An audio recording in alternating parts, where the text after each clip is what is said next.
after the article was adopted, and also the preamble that was approved in the commission, some drafters said, well, I don't think we need Article 28 now. So I don't think it's necessary. We already have the social economic rights part, and also we have the preamble.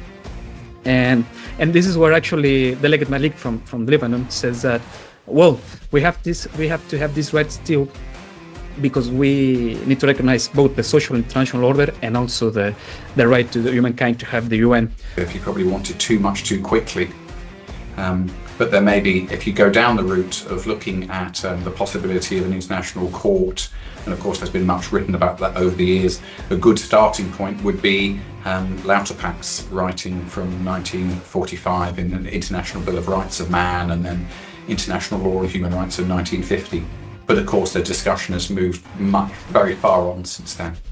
Article 28 has a revolutionary proposition that everyone has the right to a radical change in power relations, both domestically and internationally. In Austria and Germany, where research shows that protesters' demands often go beyond asylum, that they are calling for structural changes to create a social and international order where human rights can be fully realised.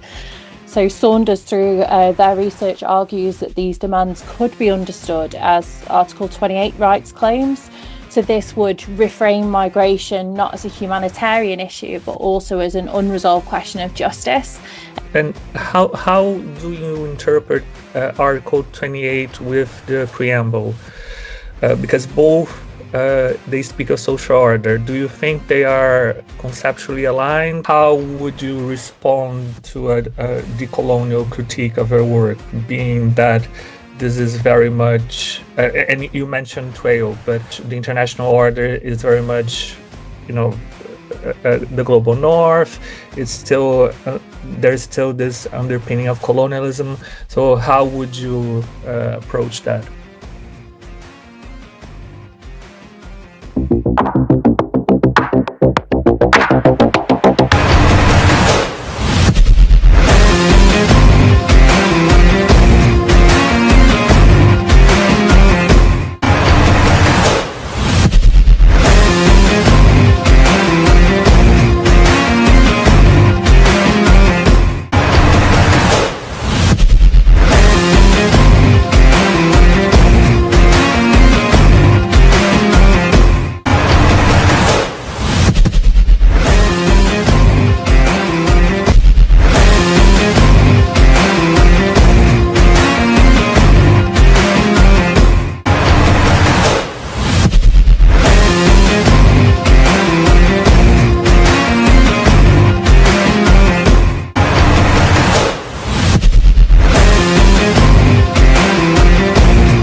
It's a wonderful initiative. The Global South Network opened new horizons for judicial cooperations. Global South Network provide a platform for meaningful dialogue and cooperation, fostering efforts to build a more equitable and resilient legal landscape. GSN Network continues to expand areas of activity, further strengthening its impact and reach. The universal concept of justice compels us to join our efforts, and this is the forum for promoting the same goal. Well deserved for the hectic activity you have made. I am astonished, I am amazed, I was impressed. May I at the outset commend you, Dr. Ayad, for the immense work that you're doing in the GSN, and the Global South Network is a much admired initiative. It's commendable. South Network focuses on all disciplines and regions, creating a bridge between academia, civil society, legal community, etc. Quiero expresar mi sincero agradecimiento al Dr. Nauman Riad. Dr. Nauman Riad, the founder and convener of the Global South Network. His visionary leadership has established a vibrant forum where judges, academics, and practitioners from around the world can share and exchange ideas. Initiatives like today's dialogue allow us to compare jurisprudence, share best practices, and develop common principles. This has the potential to contribute to transnational standards in procedure and enhance administrative law globally. I would like to point out that Dr. Riad's initiatives have not only enriched comparative judicial dialogue, have also fostered mutual understanding of the diverse challenges that courts face in safeguarding the rule of law and constitutionalism. We can rule when we want in the cases which are brought to us by citizens and residents. In the EU, this openness of mind is increased by the fact we apply, in some cases, same norms from the EU treaties or the EU directives or regulations. After all, what would you do as a colonizer from the global north, conditioned by a systemic othering mindset and driven by economic lust built on commodification, including the commodification of human beings?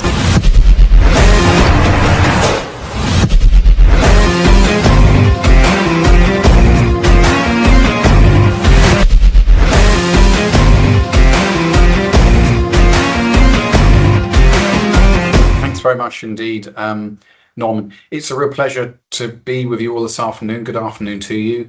A pleasure to welcome you to the 45th seminar in phase 4 of the International Interdisciplinary PhD in Progress weekly seminar series, organised by the Global South Network.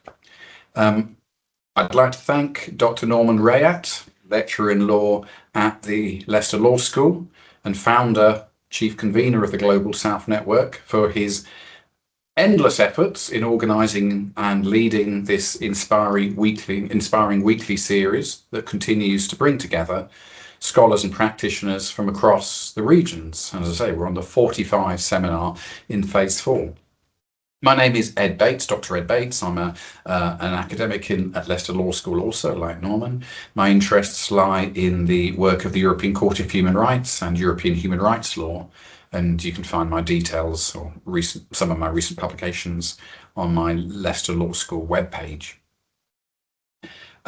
Let's get down to today's session. It's a pleasure to be the chair for this session on the Global South Network PhD in Progress session. I'm looking forward to hearing our presenters' research, their ideas, and the rich discussion that we'll have around that. Let me introduce who's here to go over those things. I'm joined by a discussant and a peer commentator. Firstly, we have Dr. Elizabeth Faulkner, the discussant for today's sessioner. Dr. Faulkner is a lecturer in law at Keele University in the UK. She previously held a lectureship in contemporary slavery at the Wilberforce Institute at the University of Hull and in the law schools of De Montfort University and Staffordshire University. Her interests, broadly conceived, are in international law and human rights, legal history, crime, and specialising in international child law, human trafficking, modern slavery, children's rights, mobility, migration, and exploitation. She's the author of, quote, The Trafficking of Children, International Law, Modern Slavery, and the Anti-Trafficking Machine, published by Palgrave Macmillan in 2023. And then we have Bernardo Carvalho de Mello, a peer commentator for today's session. Bernardo is a PhD candidate at Newcastle Law School, Newcastle University. Their research focuses on creating a taxonomy of discrimination based on cases from the European and Inter-American Courts of Human Rights. The aim being to create a common vocabulary on the challenging issue of discrimination in international human rights law, providing a new tool that is clear and accessible and helps both courts and plaintiffs to better frame their decisions and claims. Better and more consistent outcomes this way would be achieved. Which brings us with great pleasure to our guest speaker for today's programme, Braulio Garduno Ibarra, who is a PhD researcher at the School of Law and Social Justice at the University of Liverpool. From 2018 to 2024, Braulio worked in a federal district court in Mexico, hearing constitutional remedy amparo cases. From 2023 to 2024, he served as a judicial clerk there. During his judicial career, he drafted relevant judgments on constitutional law and human rights protection. The working title of Braulio's ongoing PhD is, quote, Rethinking Global Constitutionalism, Theory of Universality, Control and Proposal for a United Nations International Constitutional Court of Human Rights, end quote.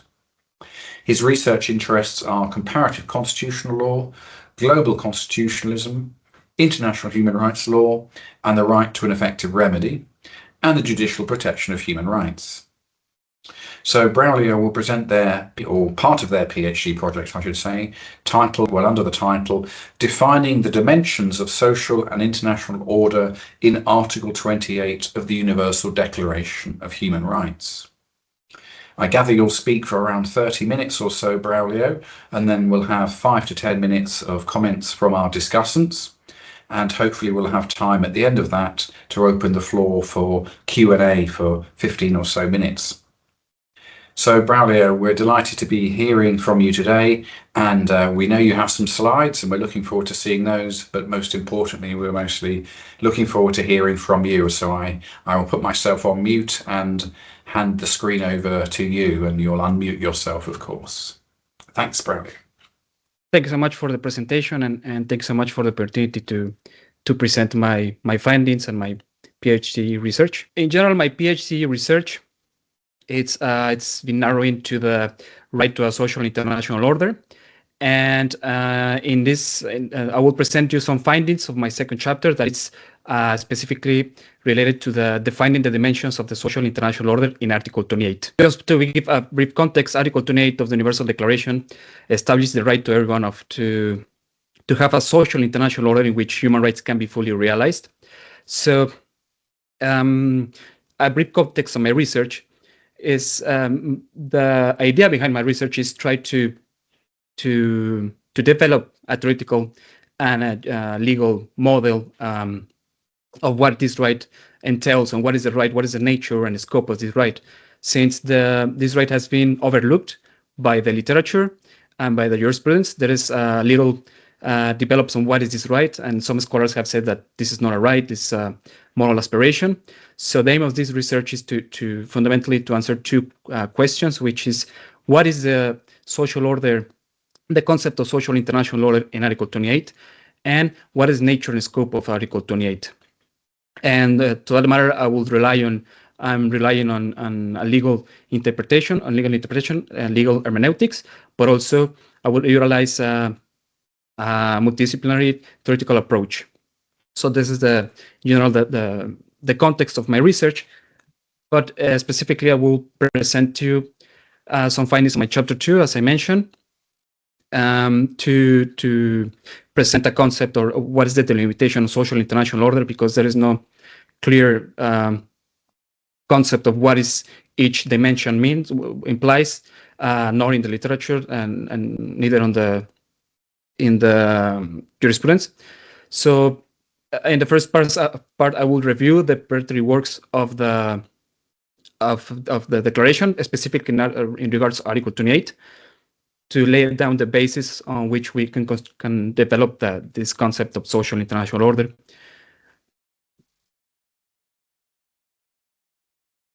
So first of all, a brief background of the preparatory works in relation to Article 28. First, this article was, this right or this proposal was originated amid the debate of Article 23, which is related to the right to work. So some drafters were arguing that there was one provision, Article 23, that was related to the state responsibility to guarantee the right to work. Some drafters were arguing if that provision should be there or another place, or if it should be there at all. And so Delegate Malik from the delegation of Lebanon proposed that it was necessary to have a more broad article that was related to the social order that could establish the favorable social conditions that could help to realize the social and economic rights. So he convinced the other delegates, and therefore the commission was the commission where there was debating this Article 23, ordered to form a subcommittee in order to develop this proposal of an article regarding to the social order. But the subcommittee came up with two proposals. One related to one general article. So the proposal evolved from a social order to having a good social international order in which human rights can be fully realized. So it was not limited now to socioeconomic rights, but also to the whole rights. However, the delegate from France, Delegate Cassin, considered that this still need one specific article to regarding to social economic rights. So therefore, the subcommittee presented to cover 2 articles. At the end, the Commission accepted having 2 covering articles, and eventually, in the Commission, the right to both articles, including the right to a good social international order, were approved. And finally, in the General Assembly, the Article 28 was approved, but they removed the adjective good because there was some discussion that regarding that good was subjective and it would produce moral discussions. But I will talk later on the importance of discussion about the adjective good. From the discussions, we can consider some core elements of this right in general. So the motivation behind this right was to provide a guarantee to implement human rights of the declarations, because many of the delegates were worried that these rights would become dead letter if they didn't have any provision that would cover the implementation of these rights. So in order to avoid, but also they wanted to avoid like a specific duty to the states. So they find a solution in Article 28. So at the end, behind this idea was to have an article that would be related to the implementation of the rights of the declarations, of the declaration. In relation to the duty holders, not only the states, but also individuals are bound to contribute to the social international order. This was an issue that was talked in the debate. For instance, the Chinese delegate proposed to also establish in the article that the individuals were bound to contribute to the social order. At the end, it didn't. They didn't change the wording of the article, but for a matter of style. And also in regards to Article 29, that is linked to this Article 28, many drafters expressed the idea that the human rights also entails obligations of the individuals, and the individuals have duties towards the community. So from that systematic perspective, we can understand that the idea behind Article 28 is that both states and individuals or particulars are bound to contribute to the social international order. And as a general characteristic of this right is some drafters said some of the characteristics, such as it is a general collective right, and also it has a double dimension. As I mentioned, it's a guarantee, but also it's a right itself. Now, particularly in respect the concept of social and international order, we can also find very important elements that we can extract from the debate. And the core of the order is that it's an order that grounded in basic parameters. So this order should follow human rights, should be able to secure human rights. That's the more important thing, and it should be subject to an evolutive development. This is, and as I mentioned before, there was a debate regarding the adjective of good. So the main delegation that was arguing against having the adjective good was the Soviet Union. So the Soviet Union said, well, good order is subjective, and for us, good order is having a socialist society, but for you, it's having a capitalist society. So this place is not, or this is not the place to discuss these moral issues. So we should get rid of the adjective good. And at the beginning, the subunion didn't convince the other delegates, but when the discussions passed to the General Assembly, they accepted the amendment to eliminate the adjective good, but not especially the arguments of the Soviet Union, but because there was a consensus among the drafters that it doesn't matter what kind of social order, what kind of system the society is going to implement, but the important thing is that this system of this social order is able to protect human rights. So that's the more important parameter. And also it's evolutive because as one of the drafters mentioned, he said that it was possible that no good order has yet found, but it was appropriate to state that human beings had faith and hope in the possibility of such an order being established. So in that sense, the order should be evolutive and also be able to adapt to the circumstances in order to protect human rights, regardless of the certain system And also to understand the dimensions between the national and international order, that was very important things that said in the debate. So, for instance, the literature, some scholars have said that social order is related to the national order, national affairs. In international order, therefore, is related to everything outside the national sphere. But that doesn't hold if we consider the debate. For instance, again, the Chinese delegate proposed to clarify in Article 28 that the social order was national, social, and international order. And Delegate Malik agreed with this proposal, but he says that, well, the thing is that international order is a different concept, so we cannot substitute it. So what we can do is just clarify that the social order is related to social, national, international society. So this reflects that the idea that they were thinking about the international society as well, an international order. And also it makes sense if we consider the systematic discussion of the declaration in regards to Article 29, when the Article 28 is establishes the duties of the individual toward the community, and some drafters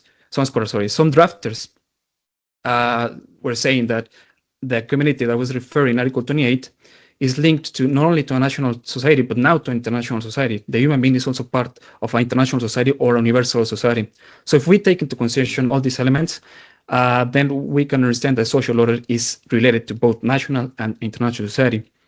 But now this led us to the question of what is international order, and there was no clear answer in preparatory works. They didn't go that deep into this concept because most of the discussions were in respect to the good order. But there was one consideration of the Delegate Malik of the Lebanon that could help us to clarify what is this international order. He said that not only is important to recognize this right to a social order, but it's also fundamental to recognize the right of humankind to have the UN, the United Nations, as a world organization. So this is a very powerful quote because it can illustrate what was the idea behind the international order. So it's more about an institutional order that is led by the UN, more than this dimensional differentiation between national and international. And so this is an important element. And finally, in relation to the characteristics of this social international order, many drafters said, well, this order should be just, pacific, democratic, and collaborative. So that's the main idea behind. Now, based on that and those elements, we can now construct the delimitation of the dimension of the order, the social international order. So to do so, I relied in a theoretical approach, along with legal interpretation. So this approach combines the system perspective and the concept of global society. So in summary, from the system perspective, we can conclude that, or we can consider that society is grounded or constituted by the interrelation of individuals, and is structured in four systems, or four main functional systems that are interconnected and interdependent. These four systems are the social, cultural, economic, and political system. And this resonates with the classical division recognized by the international law. There's some important instruments that recognize that the states and also the peoples have the right to determine their political, economic, cultural, and social systems. Now, in relation to the concept of global society, many scholars have argued that this concept of national society or society limited to the nation-state notion is obsolete. And we should see forward, because now we are all interconnected. There's no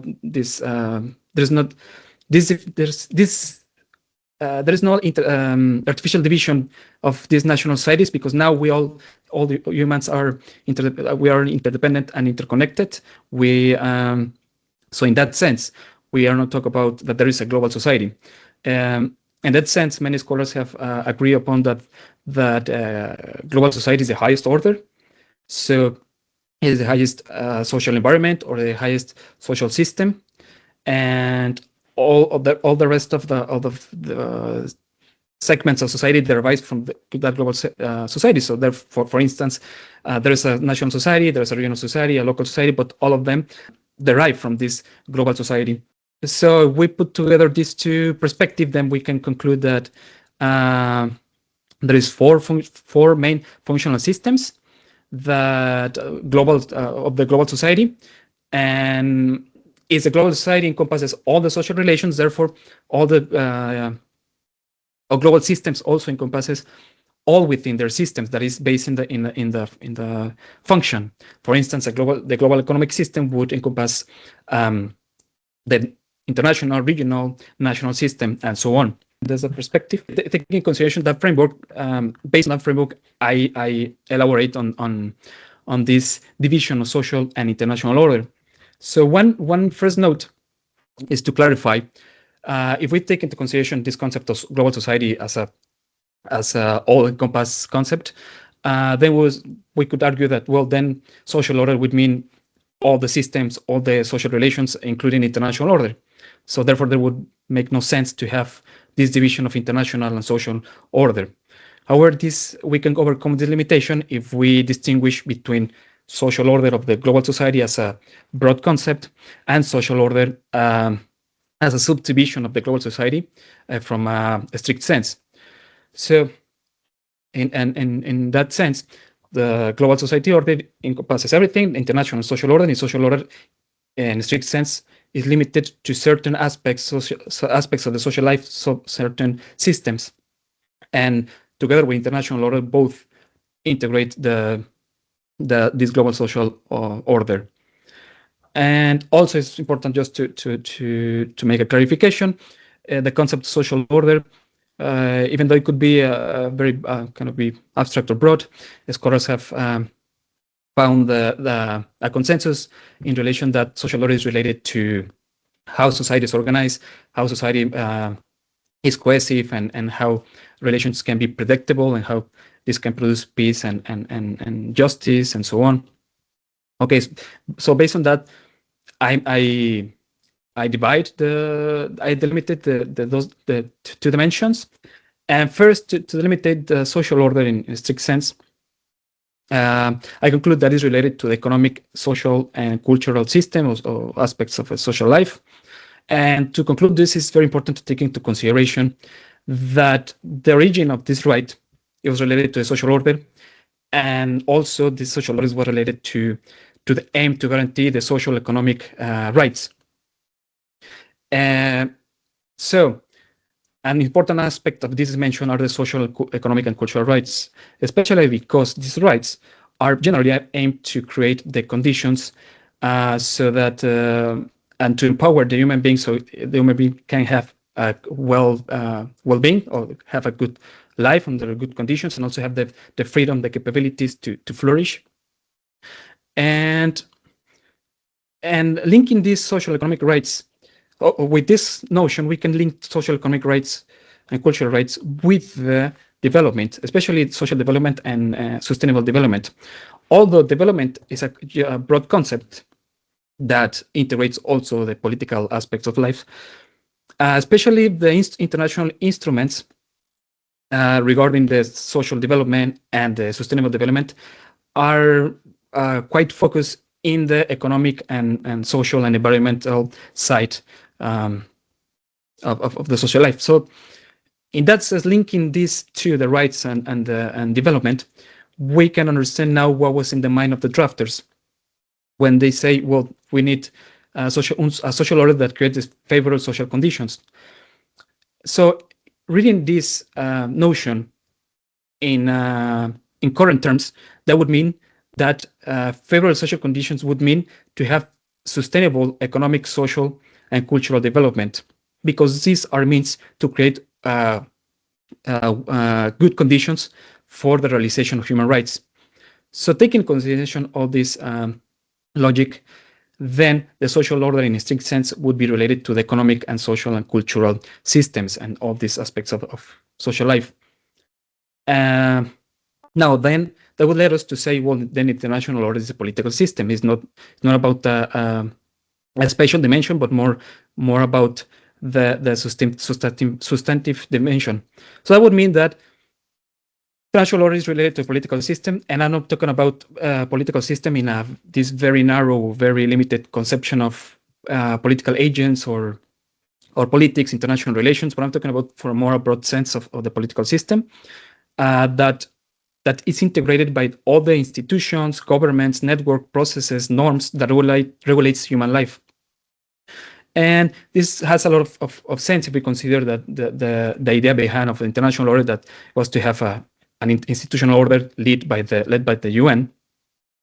So that in that sense, this supports the idea of the international order being more related to political system that encompass everything. If we thinking about from the system perspective, it wouldn't be only the international institutions, but all the institutions that participate in the regulation of human life, that norms the social life.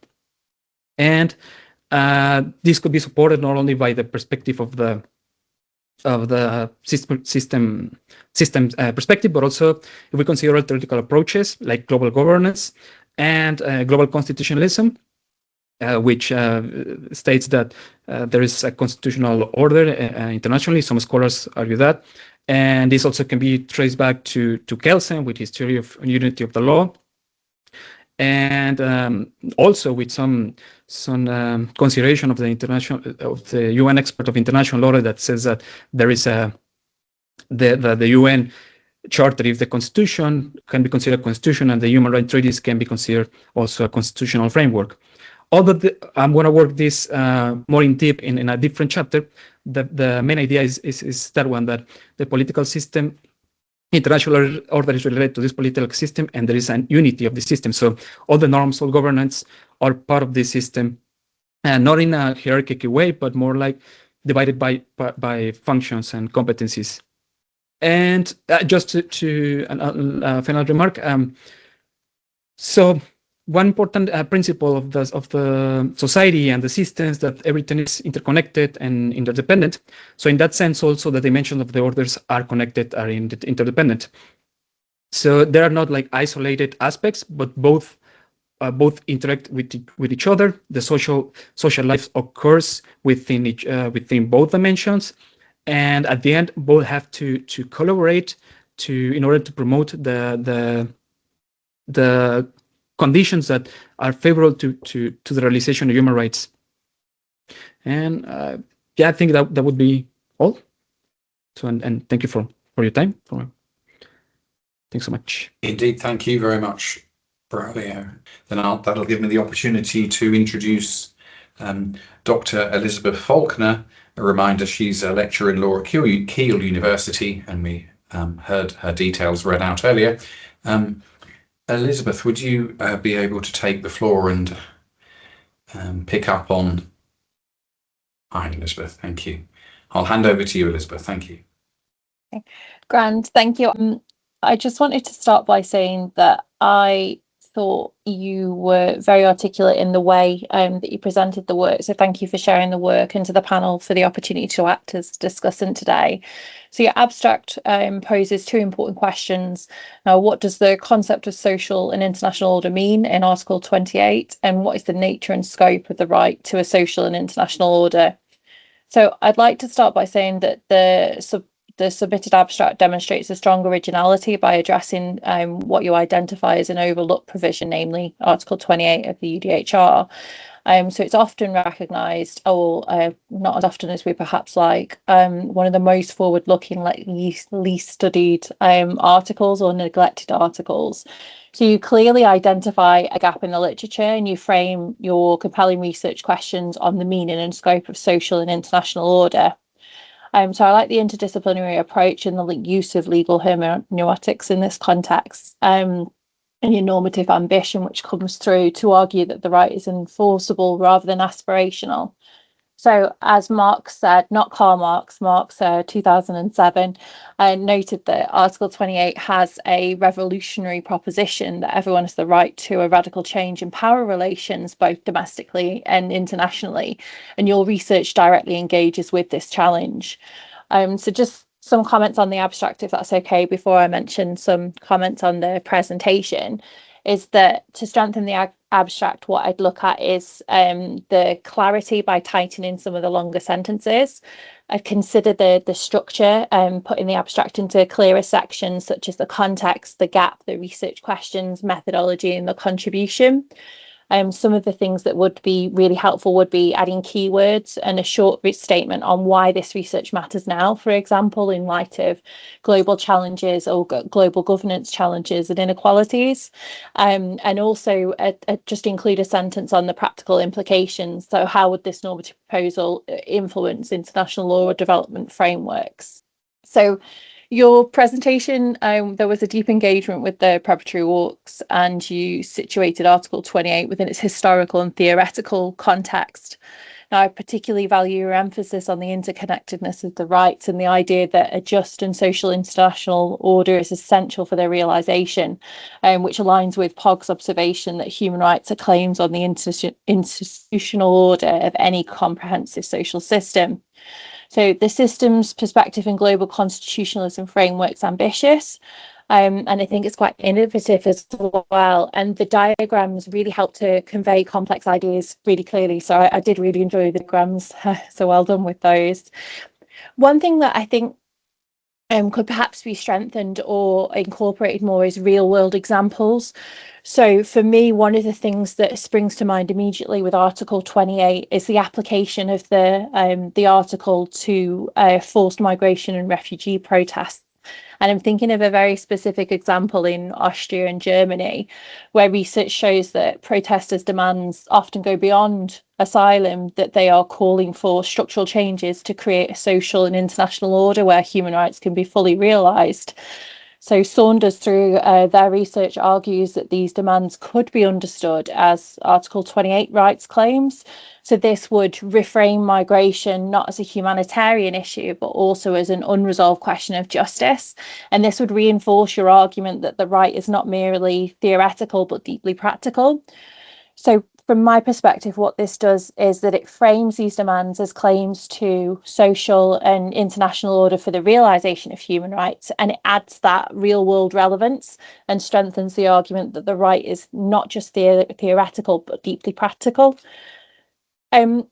Minor observation just on the slides, it'd be really helpful to have a concluding slide that summarises the key takeaways and the practical significance, including relevance to global inequalities, for example, and just strengthening the signposting between the sections from like the historical to conceptual framework. But overall, this was a really promising and original presentation. And I think it looks at the transformative aspect of the UDHR. So your work highlights the universality and independence of rights and this need for global cooperation, which are principles that are particularly vital today. So one thing I'd just like to emphasize is that with clearer emphasis on the practical implications, your research will make a valuable contribution to human rights scholarship and international law. So I really look forward to hearing more about your doctoral research, and well done. Thank you very much for that, Elizabeth. I'll hand over now to Bernardo, if I may, as a commentator. Bernardo, over to you. Thank you. Braulio, I really enjoyed your presentation and your work, echoing Elizabeth's words. I think there's a gap in the literature, and you clearly identified it. And it seems that you are on your way in terms of showcasing that. I'm also going to echo the question of, are you going to use examples, practical examples? And, right now we have many practical examples. It's very topical. Or are you just going to, and just not in a pejorative way, but are just going to see in a theoretical perspective? I have two questions for you, and because I want to hear from you and not speak so much. And how do you interpret Article 28 with the preamble? Because both they speak of social order. Do you think they are conceptually aligned? In your argumentation, in your work, does this is there a connection? Is there a disconnection? Why?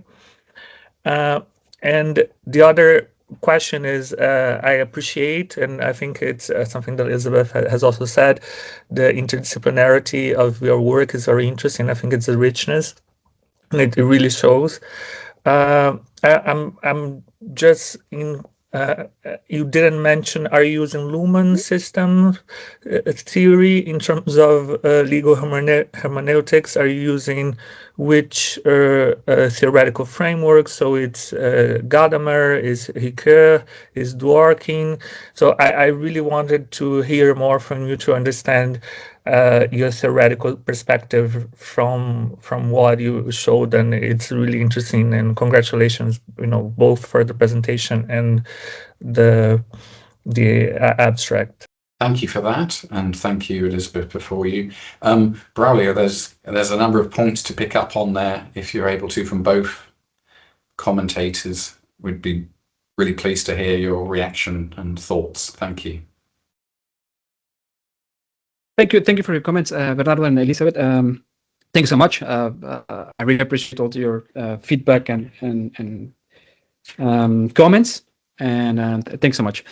And just to address the questions, yeah, I totally agree, and I think that's a really important topic. I don't want to limit my research to something theoretical. It's more the theoretical part is to help to determine what is right and to be able to materialize in reality. So, for instance, that example of migration, I think it's quite important. It's very important, and I think it's quite linked.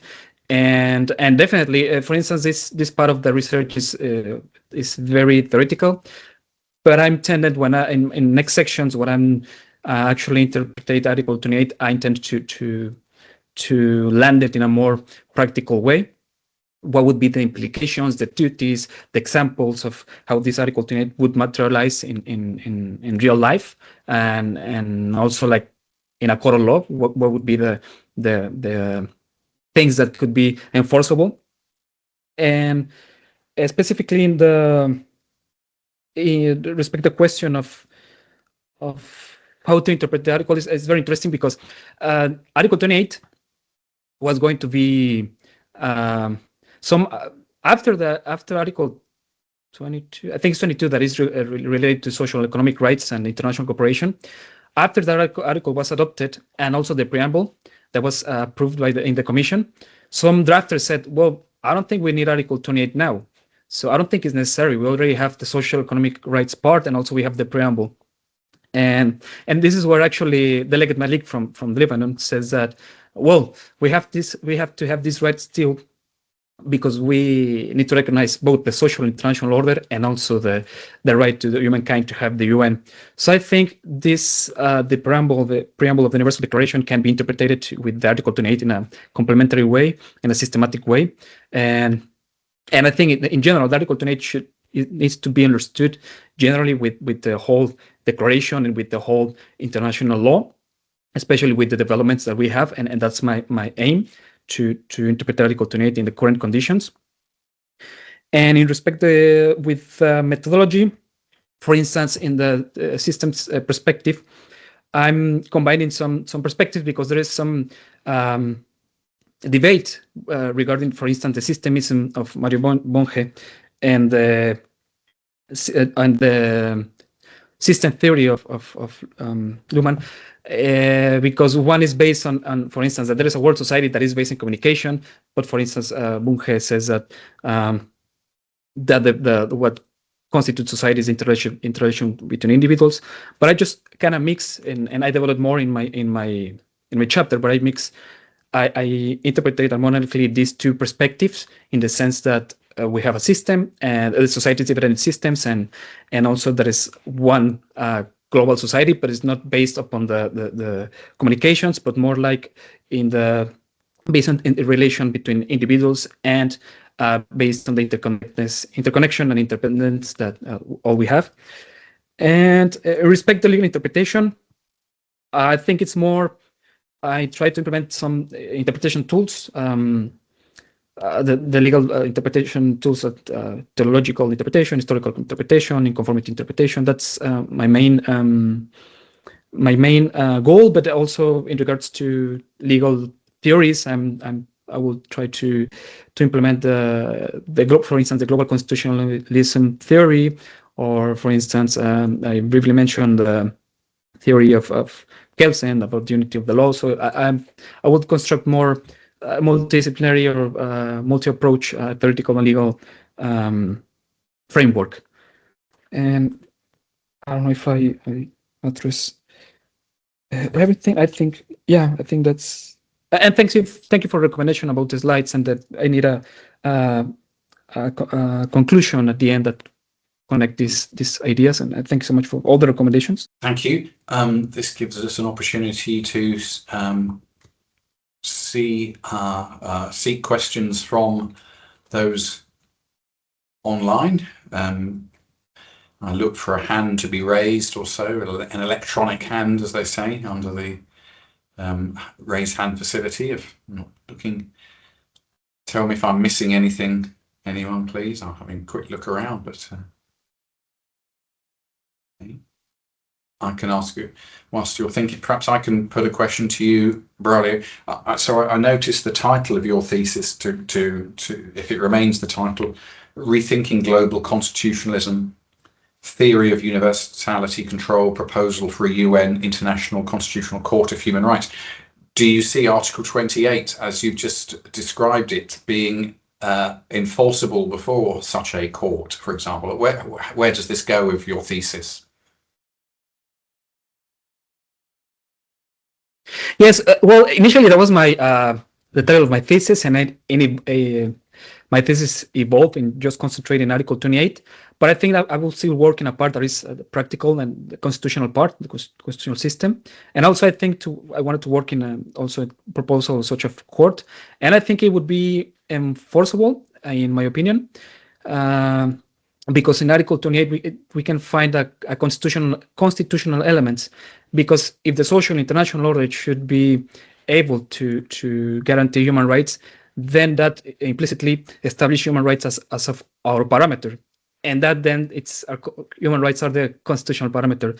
And actually, this is also supported by the international expert on the international order that has talked about how the Union Charter is our constitution, and how we should recognize human rights as our constitutional framework. So I think, Article 28 is a basis for a constitutional adjudication, and I think it could be enforceable through that kind of court. Thank you. Bernardo, I think, has his hand up. Just one question, and I think the comment, the previous comment prompted me this to think.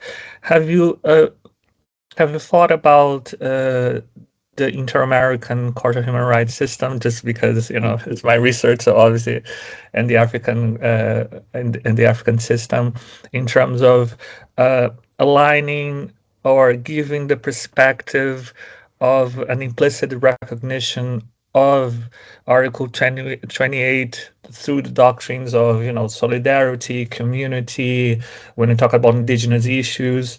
And the other is, how would you respond to a decolonial critique of her work, being that this is very much, and you mentioned trail, but that this is very much, the international order is very much, the global north. It's still, there's still this underpinning of colonialism. So how would you approach that? Okay. Sorry. Okay. Can you hear me, right? Yeah. So the first question was regarding to the Inter-American Court and how this can apply in relation to Article 28, right? If I'm considering the Inter-American system. Yeah, I think it's quite important, and I think it's all related. Specifically, for instance, I think the human rights systems all of the systems, the European, the African, the Inter-American, are an example of the Article 28, the implementation. Especially, for instance, the Inter-American system, we have this doctrine of control of conventionality, and some scholars, and I think it's clear that this is sort of a constitutional system of the Americas. So I think it's quite related. So there is the Inter-American Court serves as a constitutional court of the Americas based on the human rights, and is trying to and through their judgments are trying to lead the states to adjust to this social, if you put it this way, to this social international order that is based on human rights. So I think it's a strong link, and actually I think the conventionally controlled doctrine would be one important support for my research. And I respect the decolonial critique. I think it's actually the social international order is quite related to also to decolonization and also to respect sovereignty and to strengthen sovereignty and the right to develop, the right to development. And especially if we look like modern like UN resolutions about the right to an international and equitable order, one of the main principles is that we should seek a more equitable and equitable and democratic order, and we seek an order that respects diverse cultural diversity. So I think it's Article 28 in this social international order is quite related to establish an order that is respectful of sovereignty and also of cultural diversity, and I think it's the opposite of it's promoting decolonization, I guess, if that makes sense, and not the other way around, I think. So I don't know if that answered your question or it's. No, it's just I think you articulated that well, and I think it's just something that you have to be prepared for people asking, and this is. But you clearly thought about it, and I think that's just the point. Oh, thank you so much. Hi, Elizabeth. We look forward to your thoughts, further thoughts. Okay, it's just the one question that's come up for me there is when we're talking about the establishment of a constitutional court of human rights, is how would it be funded? And I think this links into the comment around a more equitable order, the conversations that the United Nations having about the locations of their main organs. And I know it's probably a very minor point, but I think it's something to think about, is that how would this manifest? How would it be funded? How would the global power dynamics play into something like a constitutional court of human rights? Yes, it's actually a very important question. Also, there is always this question of this matter of how feasible is whether a constitutional court or international human rights court, and I think that's a very quite difficult question and I will have to look at it to how can I address this. But I think, and it's very interesting, when I was reading some of the UN resolutions, the General Assembly and the Human Rights Council about the international order, one of the main principles is that disarmament, to achieve disarmament. And it's really interesting because one of the conclusions is that after disarmament, the resources should go to, I think it was something related to development, to the right to development. So it was interesting how they would think about, well, we have this problem, we have solved this, and the resources should be allocated into this development. So I don't know, that might be a principle or an idea of how we can try to come up with a solution on how to finance such a body.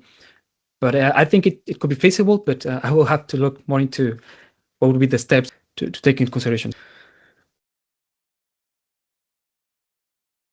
Okay, thanks very much. I'm not aware of any other questions arising. The way the discussion went just then was making me think actually back to history in Hersch Lauterpacht's books from 1945 and 1950, and the first books, well, at least in English, on about a new international legal order for the creation of human rights. And his ideas on whether there should be a court or not at that stage. He was quite a critic of the Universal Declaration of Human Rights, but he was probably coming from an idealist perspective. He probably wanted too much too quickly. But there may be, if you go down the route of looking at the possibility of an international court, and of course there's been much written about that over the years, a good starting point would be Lauterpacht's writing from 1945 in an International Bill of Rights of Man, and then International Law and Human Rights of 1950. But of course the discussion has moved very far on since then. Look, I think then it's time, an appropriate moment for me to start to wrap things up. Firstly by saying, Braulio, thank you so much for your insightful comments, provoking much food for thought. A great presentation. We wish you every success with your PhD from here, and there's lots to do in that regard, and we know it'll be a success. So good luck going forward. A big thank you too to our excellent discussant, Dr. Elizabeth, and equally excellent peer commentator Bernardo, and good luck with their ongoing research and PhD in Bernardo's case, and thank you for their thoughtful and engaging feedback. Just to wrap things up then, it remains for me to highlight to you that the Global South Network warmly encourages future PhD students and current PhD students, I should say, from all disciplines and every corner of the world to share their research and receive interdisciplinary feedback through this means. So if you're interested in doing just that and giving your work a profile through this medium, do please contact Dr. Norman Rayat, and you'll find his details on the Global South Network website. He's the founder and convener of the network. Next week at the same time, we'll be joined by Aileen Kimahu, who's a PhD candidate who will present in relation to their PhD project, which is entitled, quote, Traditional Knowledge and Cultural Expressions in Communities of Post-Settler Colonial States, Lessons from Kenya. So that will be on the 19th of November at 3 o'clock UK time, and no doubt links will be sent to network members in relation to that. In the meantime, it just remains for me to declare this event a success, to thank again once more our speakers, especially Braulio, to say take care, look after yourselves, and have a wonderful remainder of the day. So goodbye everyone, and thank you very much for being with us.